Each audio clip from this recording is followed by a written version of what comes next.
सशक्त भारत से मैं डॉक्टर आर के वर्मा आज एक विशेष प्रस्तुति आपके सामने। आप देख रहे होंगे इजराइल हमास का वॉर। हमास कोई देश नहीं है, तो एक तो इसको वॉर, इजराइल हमास वॉर कहना गलत है। हमास एक आतंकी संगठन है।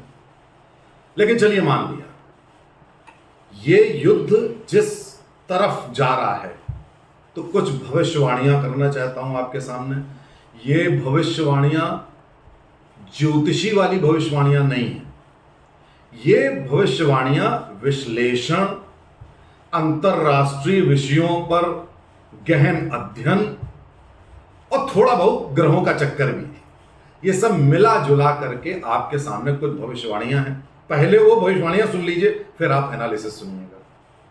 नंबर एक, ये जो इजराइल हमास का युद्ध है, ये शीघ्र एक बहुत बड़े युद्ध में तब्दील होने वाला है।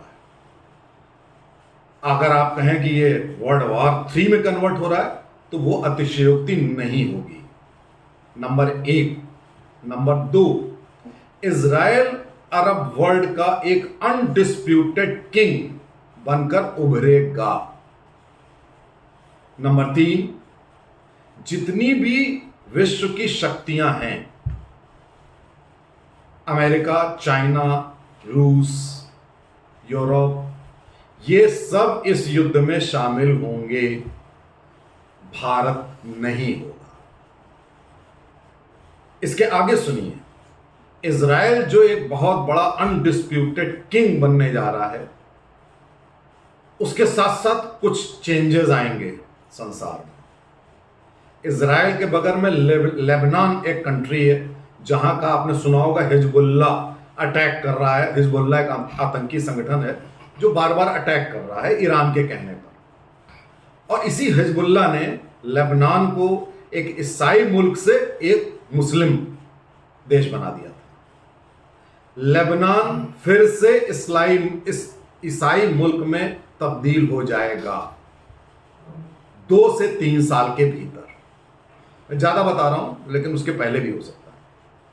उसी तरह से सीरिया भी एक जमाने में ईसाई मुल्क था, अब फिर सीरिया ईसाई मुल्क में तब्दील हो जाएगा, अभी मुस्लिम देश है। ईरान रिड्यूस हो जाएगा, ईरान की हालत खराब हो जाएगी, तहस नहस हो जाएगा। भारत की स्थिति बहुत सशक्त होगी।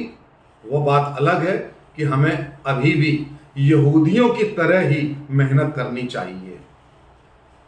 यहूदी संख्या में बहुत कम हैं, लेकिन उनकी बुद्धिमत्ता, उनकी बहादुरी, उनकी संपन्नता, सक्षमता सर्वाधिक है पूरी दुनिया में।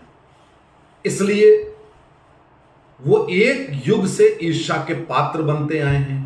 उनकी हत्या हुई है, मारा काटी हुई है, लेकिन अब ये यहूदी रुकने वाले नहीं हैं।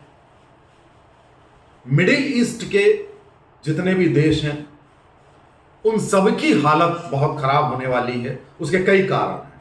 नंबर एक, पूरे विश्व की ईंधन के, ऑयल के ऊपर निर्भरता कम होती चली जाएगी। ग्रीन हाइड्रोजन और बैटरी के इवोल्यूशन के बाद अब जो वर्ल्ड आने वाला है, वो उन्हीं के ऊपर निर्भर होगा। ऑयल की निर्भरता दिन पर दिन कम होती जाएगी और नए नए इलाके ऑयल के बनते चले जाएंगे। तो आप इस बात को नोट कर लें कि फिर आतंकवाद भी कम होने लगेगा। आतंकवाद की जो जड़ है वो है तेल। आतंकियों को पैसा मिलता है इन ऑयल रिच कंट्रीज के माध्यम से। अब थोड़ी सी बात इस युद्ध के बारे में। इस युद्ध को स्पॉन्सर किया ईरान ने। ईरान इजराइल और अमेरिका का कट्टर दुश्मन देश है।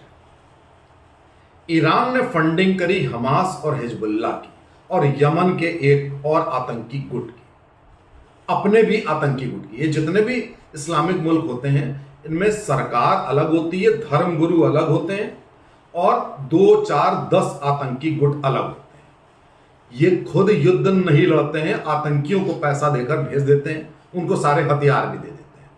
वरना हमास और हिजबुल्लाह के पास रॉकेट्स कहां से आएंगे भाई? आतंकी संगठन कोई बनाता है, उसके पास रॉकेट्स कहां से आएंगे?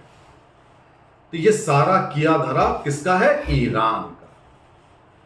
और सबसे ज्यादा तबाही भी होनी है ईरान में।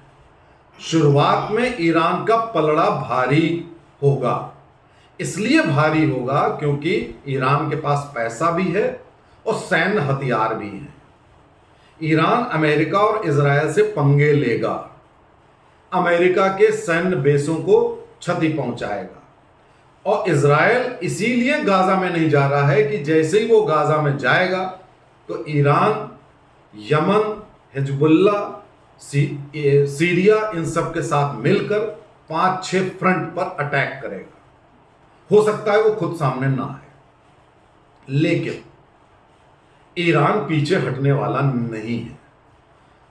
ये सारा वॉर एक वर्ल्ड वॉर में तब्दील होगा क्योंकि चीन के भी युद्धपोत मेडिटेरेनियन सी में पहुंच चुके हैं और चीन की देखा देखी रूस भी पीछे हटने वाला नहीं है। तो ईरान, चीन और रूस का 3 का कॉम्बिनेशन, दूसरी तरफ Israel, America, Britain, France, Europe, Germany, ये सब मिलेंगे। तो साथियों, ये युद्ध बड़ा भीषण होने जा रहा है। वैसे भी भविष्यवाणी थी कि 2023 में ऐसा युद्ध संभावित है। उसकी शुरुआत रूस और यूक्रेन से हुई थी। रूस जला भुना बैठा है, यूरोप से भी, अमेरिका से भी। उधर ईरान जला भुना बैठा है।